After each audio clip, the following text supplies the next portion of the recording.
लेकर के जिस तरह से माननीय सर्वोच्च न्यायालय में सुनवाई चली और उसके लिए अब सुनवाई के लिए बेंच बनाई गई है, तो देखिए हम तो यही कहेंगे कि जो विपक्ष की तरफ से जो याचिकाएं आई हैं, इन लोगों को एक तो संविधान में विश्वास नहीं है कि जनता के द्वारा चुनी हुई सरकार ने संसद के दोनों सदनों से और फिर महामहिम राष्ट्रपति की तरफ से मंजूरी मिलने के बाद और सरकारी तौर पर नोटिफिकेशन के बाद भी ये लोग गए कोर्ट में।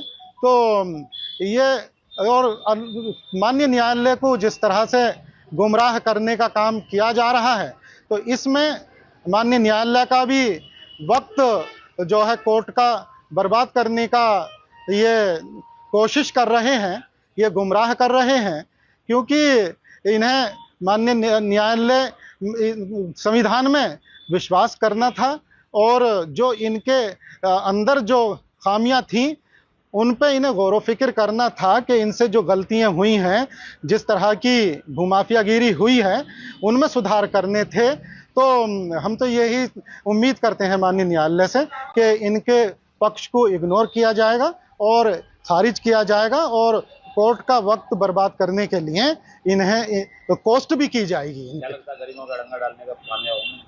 ये बिल्कुल जो वक्फ संशोधन बिल सरकार ने पास किया, गरीबों के हित में किया और इन्होंने जो रुकावट डालने का काम किया है, अड़ंगा लगाने का, इसमें इन्हें कोई भी कामयाबी नहीं मिलेगी। दायर करना सुप्रीम कोर्ट में हर शख्स को अधिकार हासिल है और कोई भी शख्स अगर मुतमईन नहीं है, संतुष्ट नहीं है, तो वो कोर्ट जा सकता है। ऐसा ही मामला वक्फ संशोधन बिल को लेकर के हुआ कि सुप्रीम कोर्ट में कुछ मुस्लिम संगठन गए हैं और कुछ हिंदू संगठन भी गए हैं। अब वो दोनों तरफ के लोगों की दलीलें सुन करके सुप्रीम कोर्ट क्या फैसला करता है, ये आने वाला वक्त ही बताएगा।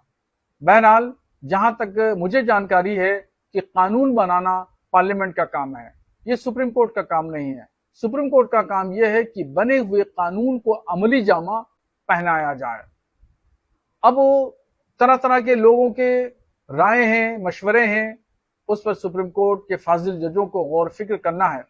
अब रह गई बात कि धार्मिक स्थलों को नुकसान पहुंचाने वाली बात, तो उस सिलसिले में आपको बताऊं कि देखिए मेरे पास में ये 16 पेज का वक्फ संशोधन बिल है। इसमें 48 पॉइंट हैं। इन तमाम पॉइंटों में, इन तमाम इबारतों में 16 पेज में कहीं भी कोई एक इबारत भी नहीं है ऐसी जिसमें यह कहा गया हो कि मस्जिदें और मदरसों और खानकाहों, ईदगाहों, कब्रिस्तानों को नुकसान पहुंचेगा। कहीं भी इसमें ऐसी कोई इबारत नहीं लिखी गई। इसलिए मुसलमान किसी के बहकावे उकसावे में ना आए। मजहबी यानी धार्मिक स्थलों को कोई खतरा नहीं है।